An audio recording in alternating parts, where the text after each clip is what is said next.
तो hello guys, मेरा नाम है प्रिंस और आप देख रहे हैं एनिमे समीक्षा। चलिए वीडियो को स्टार्ट करते हैं। तो एपिसोड के स्टार्ट में हम देखते हैं कि बैरल स्पेनेडियार्ड वानिया के कमांडर और वाइस कमांडर से मिलता है और उनकी वाइस कमांडर बैरल की फॉर्मर स्टूडेंट रोज मार्बल हार्ट होती है। बैरल हमको बताता है कि रोज उसके डोजो में कुछ साल पहले आई थी और उसने वहाँ पर लगभग 1.5 साल तक बैरल से ट्रेनिंग ली थी। फिर हम देखते हैं कि रोज बैरल से काफी चिपक रही होती है और ये देखकर अलूशिया उससे काफी चिढ़ रही होती है। फिर नेक्स्ट सीन में अलूशिया उनके कमांडर से पूछती है कि तुम्हारे पिछले वाइस कमांडर हिनिस का क्या हुआ। तो वो अलूशिया से कहता है कि वो एक लंबी स्टोरी है। फिर हैंडब्लीड उससे कहता है कि मास्टर गटोगा, आप यहाँ पर सिर्फ हेलो बोलने के लिए नहीं आए हो, है ना। तो वो बोलता है कि हाँ, तुमने सही कहा, हम यहाँ पर इसलिए आए हैं ताकि रोज बाल्ट्रेन से फैमिलियर हो जाए। गटोगा उनसे बोलता है कि हम यहाँ पर कुछ दिनों तक रहेंगे ताकि रोज को सिटी की ज्योग्राफी के बारे में पता चल जाए। तो अलूशिया उससे बोलती है कि मैं आपको सिटी में घुमाने के लिए गार्ड्स असाइन कर दूंगी। तो गटोगा बोलता है कि इसकी कोई जरूरत नहीं है। तो रोज उससे कहती है कि लेकिन मैं तो चाह रही थी कि मास्टर मुझको सिटी में घुमाए। फिर नेक्स्ट सीन में हम देखते हैं कि बैरल सभी नाइट्स की प्रैक्टिस करवाकर वापस जा रहा होता है और वापस जाते हुए उसको रोज मिलती है। वो उससे बोलती है कि मैं आपसे मिलना चाहती थी तो मैं यहाँ पर आ गई। बैरल मन में सोचता है कि लेकिन हम आज सुबह ही तो मिले थे। फिर रोज बैरल से कहती है कि हमें मिले हुए काफी समय हो गया तो मैं आपसे बात करना चाहती थी और अगर आप मुझको सिटी में घुमा देंगे तो ये काफी अच्छा रहेगा। फिर हम देखते हैं कि रोज और बैरल आपस में बातें कर रहे होते हैं और बैरल उसको सिटी में घुमा रहा होता है। बैरल रोज से पूछता है कि तुमने होली नाइट ऑर्डर कब ज्वाइन किया। तो वो बोलती है कि डोजो से निकलते ही मैंने उसको ज्वाइन कर लिया। उन्होंने मुझसे बोला कि तुम्हें अपनी स्वॉर्ड को कंट्री के लिए यूज करना चाहिए और ये बात मुझको मास्टर गटोगा ने बोली थी, लेकिन मैं अपनी जिंदगी आराम से काटना चाहती हूँ और अलग अलग जगहों पर घूमना चाहती हूँ। बैरल उससे कहता है कि मैं भी अभी ही स्पेशल इंस्ट्रक्टर बना हूँ तो मैं समझ सकता हूँ कि तुम कैसा फील कर रही हो। फिर रोज बैरल से उसके फादर और मदर के बारे में पूछती है तो बैरल उससे कहता है कि वो ठीक है। फिर रोज बैरल से कहती है कि ये टाउन काफी अच्छा है, मेरा मन कर रहा है कि मैं यहीं पर आकर रहने लगूं। तो बैरल उससे कहता है कि मजाक मत करो, तुम्हारे पास काफी बड़ी रिस्पॉन्सिबिलिटी है। तो ये सुनकर रोज हंसने लगती है। फिर रोज बैरल से पूछती है कि अगर मैं यहाँ पर रहने के लिए आ जाऊं तो क्या मैं आपके साथ रह सकती हूँ। तो ये सुनकर बैरल मन में सोचता है कि रोज के पास ऐसी क्वालिटी है कि जो बच्चे किसी से घुलते मिलते नहीं वो भी रोज के साथ आसानी से घुल मिल जाते हैं। तो मुझे नहीं लगता कि म्यूई को उसके साथ कोई प्रॉब्लम होगी, लेकिन फिर भी बैरल उसको मना कर देता है और फिर रोज वहाँ से चली जाती है। फिर हम देखते हैं कि बैरल उस शॉप में से जाकर अपने वो नए कपड़े ले लेता है। बैरल सोचता है कि मुझे ये कपड़े बाद में पहनने होंगे तो अच्छा रहेगा अगर मैं इनमें कंफर्टेबल हो जाऊं, लेकिन फिर भी 65,000 डॉलर काफी ज्यादा है। फिर हम देखते हैं कि बैरल अपने घर आ जाता है और उसको देखकर म्यूई थोड़ा शॉक हो जाती है। तो बैरल उससे कहता है कि मेरे नए कपड़े रेडी थे तो मैंने सोचा कि मैं उन्हीं को पहनकर घर आ जाता हूँ, क्या वो मुझ पर सूट नहीं कर रहे। तो म्यूई उससे कहती है कि मैंने ऐसा नहीं कहा, तुम ठीक लग रहे हो। फिर डिनर रेडी हो जाता है तो बैरल जाकर अपने पुराने वाले कपड़े पहन लेता है और म्यूई डिनर सर्व कर रही होती है। बैरल को देखकर म्यूई बोलती है कि मुझे पता था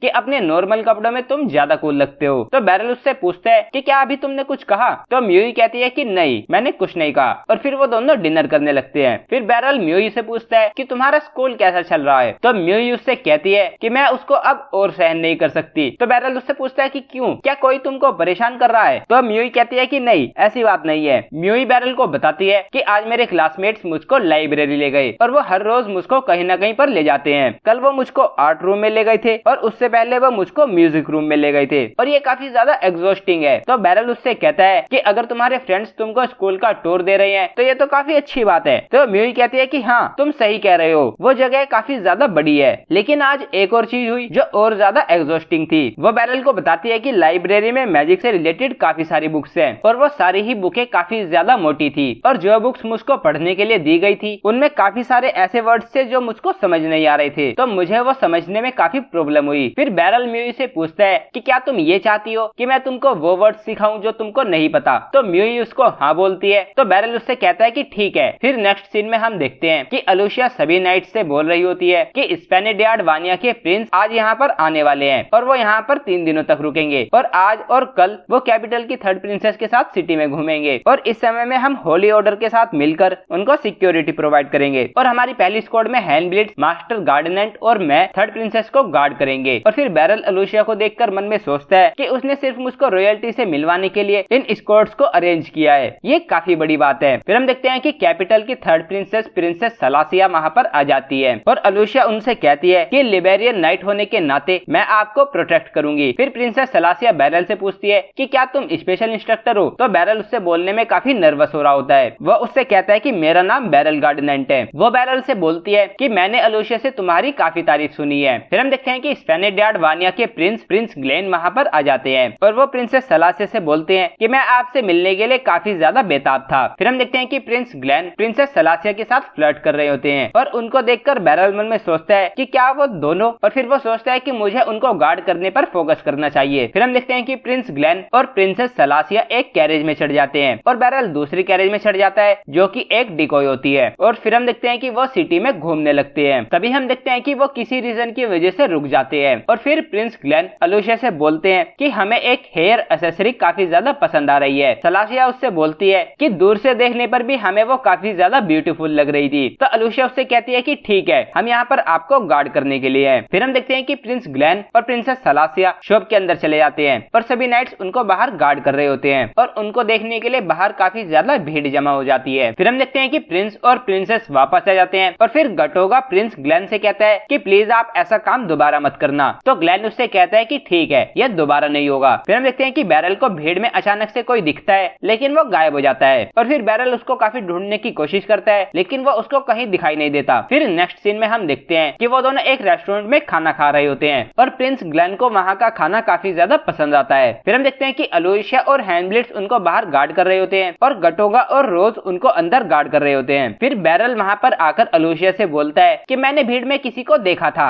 लेकिन वो अचानक से गायब हो गया और उनमें से मुझको मर्डरस इंटेंट आ रहा था। वो इतनी जल्दी से गायब हुआ तो ऐसा हो सकता है कि मैं गलत हूँ, लेकिन फिर भी हमको केयरफुल रहना चाहिए। फिर हैंडब्लिट्स सिक्योरिटी को बढ़ाने के लिए वहाँ से चला जाता है। फिर हम देखते हैं कि प्रिंस और प्रिंसेस खाना खा लेते हैं और वो बाहर आ जाते हैं। तभी हम देखते हैं कि भीड़ में से 3 आदमी उनकी तरफ उन पर अटैक करने के लिए आते हैं। तो सभी नाइट्स अलर्ट हो जाते हैं और उनके लिए रेडी हो जाते हैं। फिर रोज उन पर अटैक करने के लिए चली जाती है और बैरल भी उसके साथ साथ चला जाता है, लेकिन जैसे ही वो उस आदमी के पास पहुंचते हैं वो वहाँ से हट जाते हैं और बैरल देखता है कि उनमें कोई भी मर्डरस इंटेंट नहीं है। तभी बैरल उसके सामने देखता है और वो देखता है कि सामने वाली बिल्डिंग से 3 आदमी नीचे उतर रहे होते हैं और उनके हाथ में स्मोक बम होते हैं। फिर बैरल अलोशिया और रोज को बताता है और वो देखते हैं कि वो पहले वाले आदमी डिकोय थे। फिर हम देखते हैं कि प्रिंस और प्रिंसेस अंदर चले जाते हैं और फिर हम देखते हैं कि वो आदमी वहाँ पर चारों तरफ धुआं कर देते हैं। तभी बैरल पर एक आदमी उस धुएं से आकर अटैक करता है और बैरल उसके अटैक को ब्लॉक कर लेता है। फिर बैरल उसके वेपन को देखता है और फिर सभी से बोलता है कि उनके वेपन्स पर जहर लगा है। हम देखते हैं कि वो सभी नाइट्स भी उन आदमियों से फाइट कर रहे होते हैं और ये सुनकर वो उनके वेपन से चौकन्ना हो जाते हैं। फिर हम देखते हैं कि वो आदमी बैरल पर अटैक करता है और बैरल उसके अटैक को ब्लॉक करता है। फिर बैरल भी उस पर अटैक करता है और वो भी बैरल के अटैक से बच जाता है। फिर वो आदमी कूदकर बैरल को एक किक मारता है जिससे बैरल बच जाता है, लेकिन उस किक की वजह से वो थोड़ा दूर हो जाता है। फिर बैरल जाकर उस आदमी पर अटैक करता है और वो आदमी बैरल के अटैक को ब्लॉक कर लेता है, लेकिन बैरल अपने हाथ से उस पर अटैक कर देता है और फिर बैरल अपने स्वॉर्ड की मदद से उसके वेपन को नीचे गिरा देता है और फिर उसके दोनों पैरों पर अटैक कर देता है जिसकी वजह से वो आदमी नीचे गिर जाता है। फिर हम हैंडब्लिट्स को देखते हैं और उसके एनिमी ने उसके आंखों में कुछ डाल दिया होता है जिसकी वजह से वो देख नहीं पा रहा होता, लेकिन वो उसके साउंड पर फोकस करके उसके आने का पता लगा लेता है और उसके अटैक से बच जाता है। फिर उसका एनिमी उस पर दोबारा से अटैक करने आता है तो हैंडब्लिट्स को उसके आने का पता लग जाता है और वो अपनी स्पेशल टेक्निक से उसको हरा देता है। फिर हम अलोशिया को फाइट करते हुए देखते हैं और वो अपने एनिमी पर काफी ज्यादा भारी पड़ रही होती है, तो वो उसके कपड़े को पकड़कर उसको नीचे गिराने की कोशिश करता है, लेकिन अलोशिया संभल जाती है और उसके अटैक से बचते हुए उसके पैर पर अटैक करके उसको इंजर्ड कर देती है और फिर उस पर काफी सारे अटैक करके उसको हरा देती है। फिर हम गटोगा को फाइट करते हुए देखते हैं और वो भी अपने अपोनेंट पर काफी ज्यादा भारी पड़ रहा होता है। फिर वो उसको अपनी ताकत का यूज करके पीछे घसीटता हुआ एक पिलर पर लगा देता है। फिर वो उसका मास्क निकालता है और उसकी शक्ल देखकर गटोगा काफी शॉक हो जाता है, लेकिन इसी का फायदा उठाकर वो गटोगा पर अटैक करके वहाँ से भागकर भीड़ में चला जाता है और फिर गायब हो जाता है। फिर हम रोज को फाइट करते हुए देखते हैं और वो भी अपने अपोनेंट पर काफी भारी पड़ रही होती है और उसको काफी आसानी से हरा देती है। फिर रोज उस पर अटैक करने जाती है और तभी वहाँ से धुआं हट जाता है और बैरल देखता है कि उसने अपने अपोनेंट को मार दिया होता है। उसको देखकर बैरल मन में सोचता है कि मुझे तो लगा था कि वो सिर्फ ऐसा तभी करती जब उसके पास कोई ऑप्शन न बचता, क्या उसने अपना स्टाइल चेंज कर दिया है। फिर हम देखते हैं कि हैंडब्लिट्स एक आदमी को उठाता है और तभी वो अपनी जीभ काट लेता है और फिर हम देखते हैं कि वो बाकी सभी एनिमीज वो भी अपनी जीभ काट लेते हैं और ये देखकर वो सभी शॉक हो जाते हैं और एपिसोड यहीं पर एंड हो जाता है। तो गाइस ये था episode 10 of the from all country bumpkin to master swordsman. अगर आपको वीडियो पसंद आई है तो वीडियो को लाइक कीजिए, चैनल को सब्सक्राइब कीजिए, प्रेस कीजिए बेल आइकन को। मैं मिलता हूँ आपसे नेक्स्ट वीडियो में। Thank you.